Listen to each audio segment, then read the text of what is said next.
할렐루야. 오늘 이 저녁에도 큰 은혜 받을 줄로 믿습니다. 주님께서 크신 은혜 주실 줄로 믿습니다.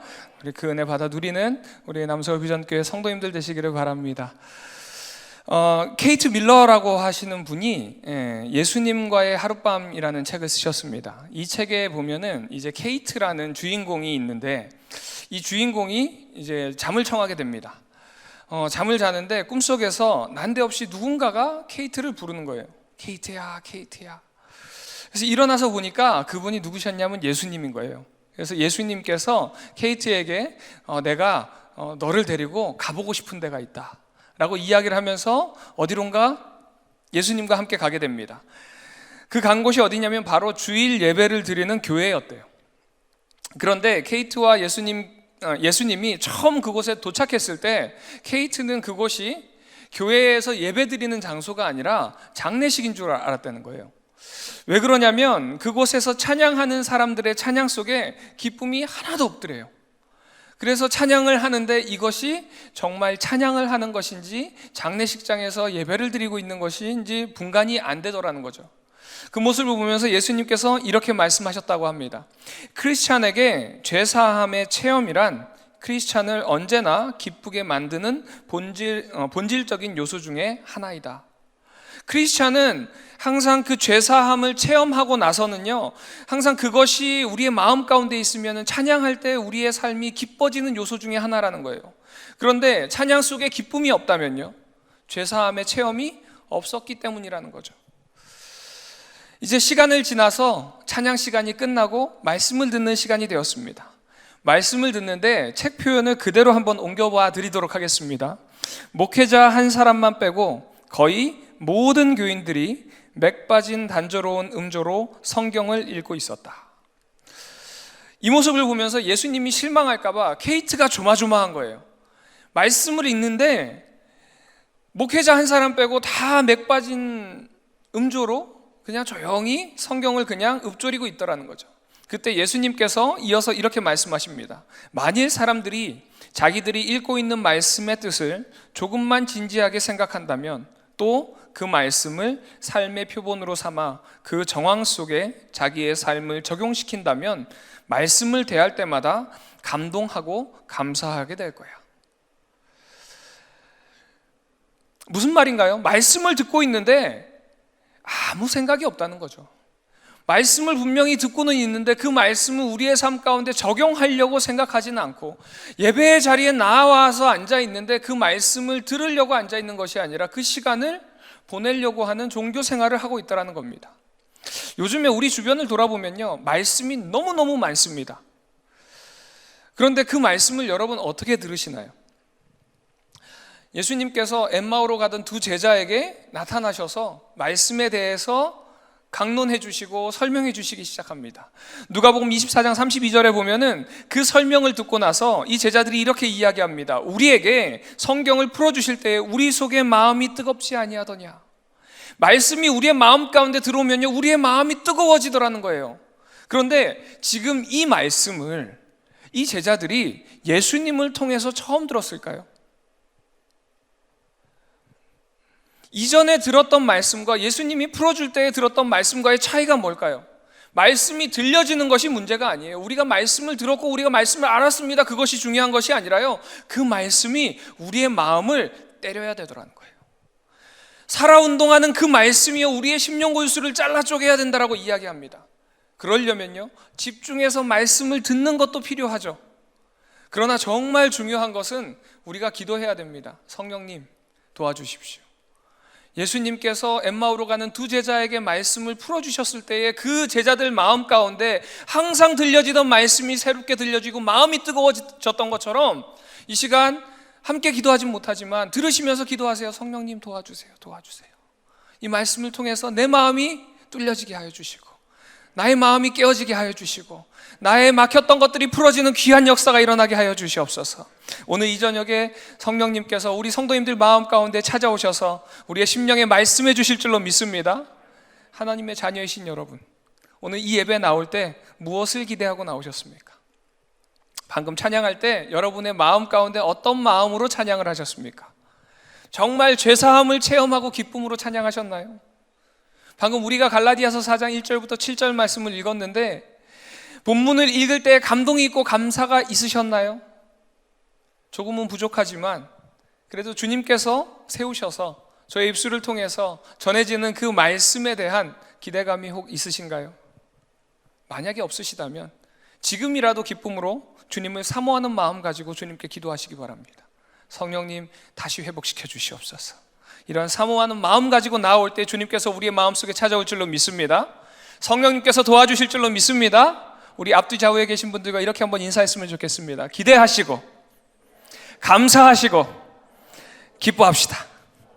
아멘. 다시 한번 기대하시고 감사하시고 기뻐합시다. 아멘. 고백하는 대로 주님께서 우리의 마음 가운데 오셔서 기쁨과 감사를 허락해 주실 줄로 믿습니다. 아멘. 그런 기쁨과 감사가 넘치는 이 저녁 되기를 소망합니다. 오늘 본문 말씀을 1절부터 7절까지 읽었지만요, 조금 집중해서 보는 거는 3절과 4절 말씀을 조금 집중해서 보려고 합니다. 3절을 먼저 보도록 하겠습니다. 우리 3절 말씀 다시 한번 함께 읽어보도록 하겠습니다. 시작. 이와 같이 우리도 어렸을 때에 이 세상의 초등학문 아래 있어서 종노릇하였더니, 바울이 지금 3절을 통해서 말하고자 하는 의미가 무엇일까요? 구약의 지금 이스라엘 백성들이요, 아직 어려가지고 하나님께서 그들에게 종과 같이 아주 기초적인 방법으로 가르쳤다라고 말씀하고 있습니다. 이스라엘 백성들이 아직은 어려서 그 의미를 다 이해할 수 없기 때문에 종과 같이 하나하나 알려주었다라는 거죠. 이전에 저희 이제 그 둘째가 초등학교 들어갔을 때 아마 2학년 때였던 것 같습니다. 그때 학교에서 이제 아나바다 같은 거를 했던 것 같아요. 그래서 친구들에게 나눔 장터를 하는데 이제 선물을 나눠주려고 이제 과자 꾸러미를 이렇게 만들어 오라는 숙제를 내줬나 봐요. 그래가지고 이제 제가 도와준다고 이렇게 캔디도 넣고 거기에 뭐 젤리도 넣고 과자도 이렇게 넣고 순서가 있더라고요. 있길래 그래서 그냥 이렇게 비닐 종이에 제가 과자 넣고 캔디 넣고 하고서는 그냥 쭉 닫았어요. 그랬더니 예진이가 와서 이렇게 이야기하더라고요. 아빠, 그거 그렇게 하면 어떡해? 그렇게 하는 거 아니야. 그러더니 어떻게 하냐면 종이를 이렇게 그 비닐봉지를 딱 열고요, 맨 뒤에 과자를 넣어야 돼. 그 다음에 요 오른쪽 끝에다가 사탕을 세워야 된대요. 그 다음에 왼쪽으로 눕혀서 멘토스를 이렇게 놔야 되고, 그 위에 젤리를 놔야 된다라고 이렇게 하나하나 저에게 가르쳐 주더라고요. 근데 그거를 누가 가르쳐 줬냐면 선생님이 그렇게 가르쳐 준 거예요. 그러면서 그 그림을 보여주면서 이렇게 만들어 와 라고 이야기를 하니까 저한테도 이렇게 하나하나 설명을 하더라고요.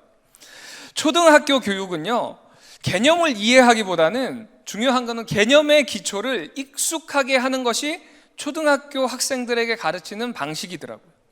개념을 이해하기보다 먼저 행동을 숙지하게 만드는 거죠. 오늘 본문 3절에서도 보면 이스라엘 백성들에게 율법에 대해서 초등학문, 종에게 대하듯이 초등학문을 가르치듯이 했다라고 말씀하고 있습니다.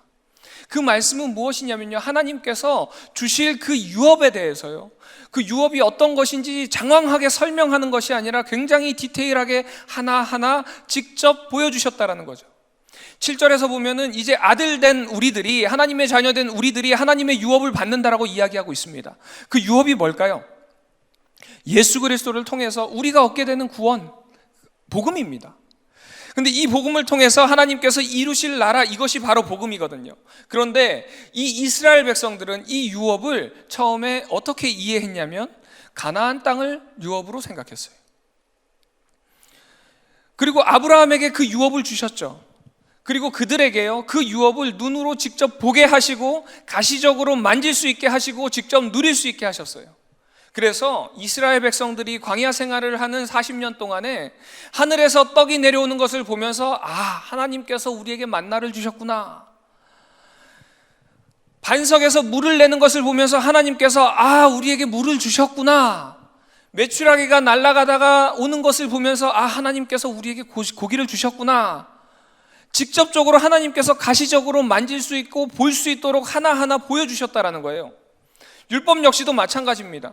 죄를 지었을 때에 우리의 죄를 어떻게 씻어야 됩니까? 하나하나 설명해 주신 것이 아니라요, 속량의 방법을 알려주십니다. 어린 양을 데려와서 안수하는 모습을 통해서 나의 죄가 이 어린 양에게 이제 전가되었구나. 그걸 누가 잡나요? 제사장이 잡는 것이 아니라 죄진 내가 잡습니다. 죄진 사람이 그 어린 양을 죽임으로 인해서 이 어린 양이 뭐 때문에 죽는 거예요? 나의 죄를 전가함으로 인해서 이 어린 양이 죽는구나. 제단에서 불타서 연기가 올라갔을 보면서 이제 내 죄가 하나님께서 연락하셔서 내 죄가 사해졌구나. 이제는 죄 짓지 말아야지. 또 이런 용서를, 이런 죄를 하나님 앞에 드리지 말아야지 보면서 고백하는 거예요. 그리고 연기가 올라가는 걸 보면서 하나님께서 나의 죄를 용서해 주셨구나. 할렐루야. 다 직접적으로 보여주셨다라는 거죠.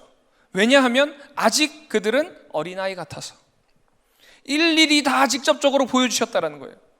그런데 우리는 이런 모습을 보면서 굉장히 이스라엘 백성들과 하나님과의 관계가 굉장히 살갑게 직접적으로 보여주시니까 우리는 그것을 구합니다. 하나님, 저에게도 좀 보여주세요. 저희도 그렇게 좀 대해주세요. 아니요, 근데 하나님께서는 이스라엘 백성들을 어린아이 같이 다루셨구나 라고 생각하지만 사실은 어린아이처럼 다룬 것이 아니라 종처럼 대한 거예요. 이스라엘 백성들에게 왜 직접적으로 보여주셨는가? 그래야 듣거든요. 그래야 알거든요. 종을 대하듯이 하나님께서 하나하나 명령하시고 듣도록 만드신 거예요. 이스라엘 백성들에게 하나님이 지금 우리가 생각하는 것처럼 이렇게 친밀한 관계였을까요? 아니요. 두려움의 존재였습니다. 경외의 대상이었습니다. 레위기 25장에 보면은 희년에 대한 이야기가 있습니다. 이 제도는요, 7년째 맞이하는 이 안식년이 7번 돌아온 그 다음 해, 그래서 총 50년째에 모든 하나님께서 주신 그런 제도들을 리셋하는 제도예요. 이 리셋하는 이유는 뭐냐면 너희들 다 내 종이야. 그러니까 내 말대로 해. 이거예요. 너희가 종으로 삼았던 그 종도 나의 종이고 너희도 나의 종이야. 그러니까 내 말대로 해. 이거예요. 그러면서 26장에 뭐라고 이야기하냐면 내가 명령하는 이 율법을 잘 지키면 내가 너에게 복을 주고 못 지키면 벌을 주시겠다라고 이야기합니다. 자, 하나님께서 이스라엘 백성에게 선택권을 주십니다. 무엇인가요? 말 잘 들으면 복 주고 말 안 들으면 벌 줄 것이다. 자, 이게 선택권이긴 한데 여러분, 이 둘 중에 뭐 선택하실래요? 복 받는 거 선택하시겠어요? 벌 받는 거 선택하시겠어요? 모든 사람은요 다 복 받는 거 선택하세요. 벌 받고 싶은 분 계신가요?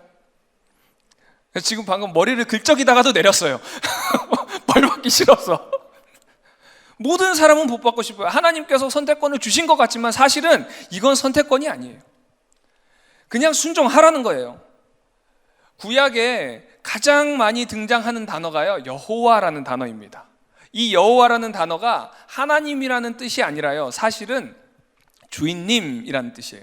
그래서 여호와 하나님 하면 영어 성경에 Lord God 이렇게 번역이 되어 있습니다.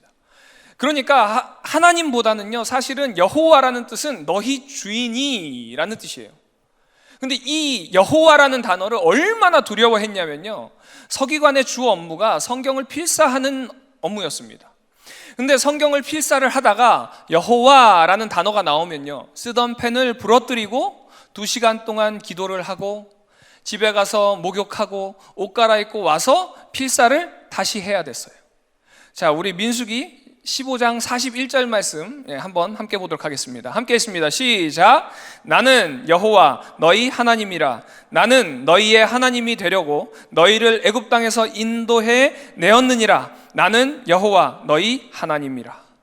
자, 이거를 쓸 때 어떻게 했을까요? 나는 여호와, 펜 부러뜨리고 가서 2시간 기도하고 집에 가서 목욕하고 옷 갈아입고 와서 쓰려고 보니까 너희 하나님, 펜 부러뜨리고 2시간 기도하고 집에 가서 목욕하고 또 와서 쓰는 거예요. 그 다음이 뭐예요? 나는 너희 하나님, 또 펜 부러뜨리고 나가. 이 한 절 쓰는데 하루로 안 될 것 같아요. 그죠? 기도만 지금 6시간을 해야 돼요. 무슨 말이냐면요, 그만큼 유대인들이 이 하나님이라는 이름에 대해서 거룩하게 여겼다라는 거예요. 너무너무 거룩하게 여겨서 이 이름 대신에 아도니아라는 단어를 따로 썼습니다. 따로 만들어서 썼어요. 너무너무 거룩하기 때문에. 그러니까 하나님께서 이들을 종으로 여기신 이유가 뭐냐면 오늘 말씀에서 설명한 것처럼 제대로 알아듣지 못하는 거예요. 그러니까 이렇게 해야 나를 따르는, 내가 사랑하는 그 사랑을 제대로 느낄 것 같더라는 거죠. 그런데 문제는 4절에 이제 때가 참해, 이 의미가 무슨 의미인가요? 초등학교를 졸업한 거예요. 그래서 어떻게 됐냐면 4절 말씀에 이렇게 말씀하고 있습니다. 때가 참해 하나님이 그의 아들을 보내사 여자에게서 나게 하시고 율법 아래에 나게 하신 것은, 예수님을 통해서 예수님을 이 땅 가운데 보내주셨다는 거죠. 이제는 초등학문에 머무르는 것이 아니라, 종의 모습에 머무르는 것이 아니라 이제는 예수님을 통해서 그 다음으로 넘어가게 하셨다는 거예요. 율법 아래 머물러 있는 것이 아니라 율법의 완성이신 그 예수님을 통해서 그 율법을 왜 주셨는지 하나님의 그 진정한 마음을 깨닫게 하도록 하나님께서 예수님을 보내주셨다는 거예요. 이제는 더하기 빼기 하는 것이 문제가 아니라요, 개념을 이해하고 이제는 방정식도 하고 통계도 하고 미적도 할 수 있도록 하나님께서 그 다음 단계를 준비하고 있더라는 거죠. 그런데 문제는요, 우리가 지금 갈라디아서를 조금 살펴보았는데 갈라디아 성도들이 이 말씀대로 잘 이해하고 그 다음 단계로 갔나요? 아니요. 여전히 초등학문에 머물러 있는 모습들이 있더라는 거예요. 하나님께서는 이제 예수 그리스도를 통해서 그 다음 단계로 넘어가기를 원하셨는데 여전히 갈라디아 성도들은 유대 그리스도인들의 이야기를 들으면서 다시 초등학문으로 돌아가려고 해요. 왜 그럴까요? 답이 너무너무 간단합니다. 초등학문은 쉬워요. 여러분에게 한 초등학교 2학년 문제 내면은 못 푸실 분 안 계실걸요? 그런데 이제 고등학생들 문제, 며칠 전에 어저께 수능 끝났죠. 수능 문제 보면 못 풀겠어요. 너무 어려워요. 그러면은 초등학교 2학년 문제를 푸는 게 좋으세요? 고등학교 문제를 푸는 게 좋으세요? 한 문제라도 풀어도 나는 성취욕이 있다. 그래도 전 초등학교 문제를 풀고 100점을 맞겠습니다. 우리의 마음이 그런 거예요. 이들도 마찬가지예요. 구약의 시대 때 직접 보여주신 것처럼 주님 그냥 보여주세요. 내가 이렇게 행할 테니까 하나님 그냥 이거 받아주세요. 이제는 중학생이 되고 고등학생이 되고 대학생이 됐지만 여전히 초등학생과 같은 방식을 계속해서 요구하고 있더라는 거예요. 그런데 이것이 갈라디아 성도들의 모습만 그런가요? 아니요. 지금의 우리의 모습도 마찬가지입니다. 우리들도 그러고 있어요. 갈라디아 성도들이 너무 일관되게, 갈라디아 성도들뿐만이 아니라 지금까지 하나님께서는 일관되게 말씀하셨습니다. 예수 그리스도의 삶의 의미가 무엇인가? 그 십자가의 의미가 무엇인가? 예수 그리스도의 부활의 의미가 무엇인가? 예수님께서 승천하신 그 의미가 무엇인가? 승천하신 그리스도께서 우리를 위하여서 중보하신다고 이야기하셨는데 그것이 무엇인가?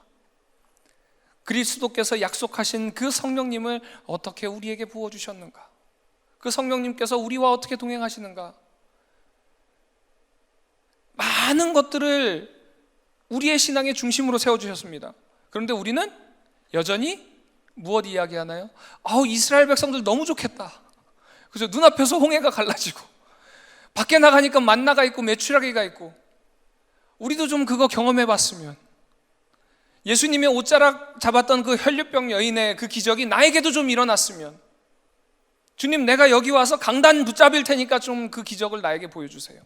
여전히 초등학문과 같은 모습을 요구할 때가 많이 있더라는 거죠. 그래서 혹 그것들에 대한 오해가 있을까 봐 바울은 서신을 통해서 하나하나 바로 잡아가고 있습니다.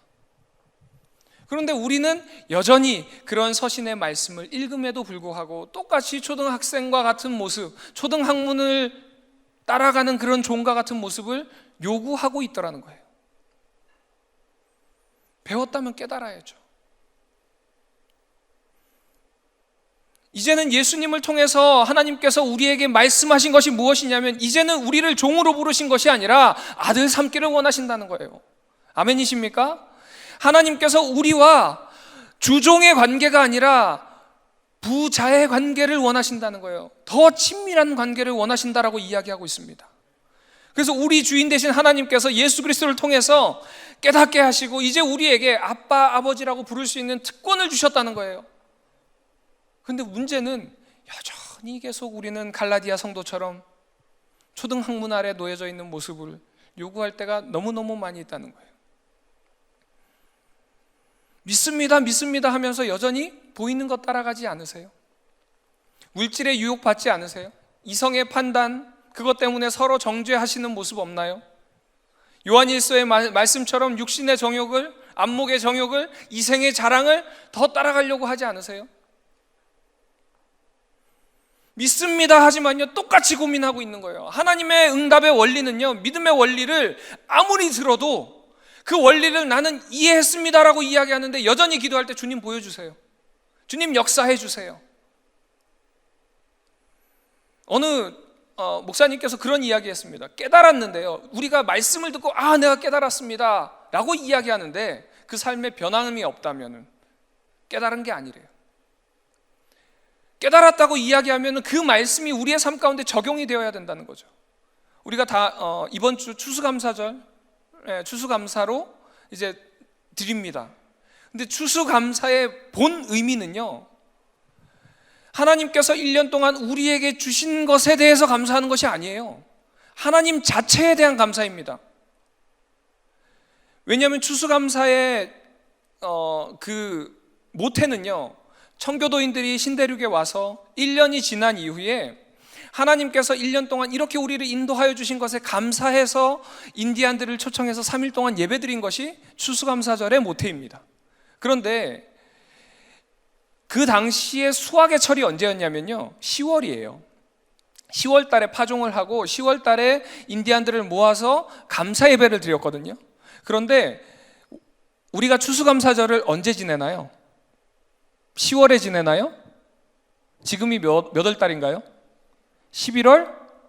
보통 첫째 주에 드리는 교회도 있고요, 셋째 주에 드립니다. 공식적인 추수감사절은 11월 셋째 주입니다. 왜 그러냐면요, 청교도인들이 신대륙에 처음 도착했었던 그때가 언제냐면 11월 21일이에요. 추수감사절의 의미는 하나님께서 이 청교도인들을 1년 동안 그 신대륙에서 먹을 것을 주시고 이끌어 주시고 살려주신 것에 대한 감사가 아니라요, 신앙의 자유를 찾아서 떠났던 그 청교도인들을 여기까지 인도해 주신 그 하나님의 신앙의 자유를 찾아서 이제 신대륙에 도착한 그것을 감사하는 거예요. 하나님 자체에 대한 감사예요. 그런데 우리의 감사는 그것이 아니에요. 결과에 대한 감사예요. 하나님 이거 주셔서 감사합니다. 하나님 이렇게 해주셔서 감사합니다. 이 기도에 응답해 주셔서 감사합니다. 우린 결과에 대한 감사를 찾을 때가 더욱더 많다는 거죠. 아니요, 그렇지 않습니다. 갈라디아 성도들도 마찬가지예요. 결과에 대한 감사, 결과를 보고 우리가 쉬운 것들을 자꾸 찾으려고 하더라는 거죠. 그런데요, 우리의 마음에 성령님이 들어오시면요, 그런 것들이 깨어지는 거예요. 성령님이 들어오시면요, 종이 아니라 이제는 그 원리가 깨달아지는 거예요. 하나님께서 얼마나 사랑하셨는지 깨닫는 거예요. 그 경외의 대상이신 하나님께서 율법을 왜 주셨나요? 너무너무 사랑해서 주신 거예요. 그런데 그 사랑을 깨달아지는 것이 그 성령님께서 깨닫게 하셔야 깨달아지더라는 거예요. 여러분 혹시 아하 포인트라고 아시나요? 무언가 풀리지 않던 문제가요, 갑자기 어느 순간 탁 풀리는 순간이 있습니다. 그것을 아하 포인트라고 하거든요.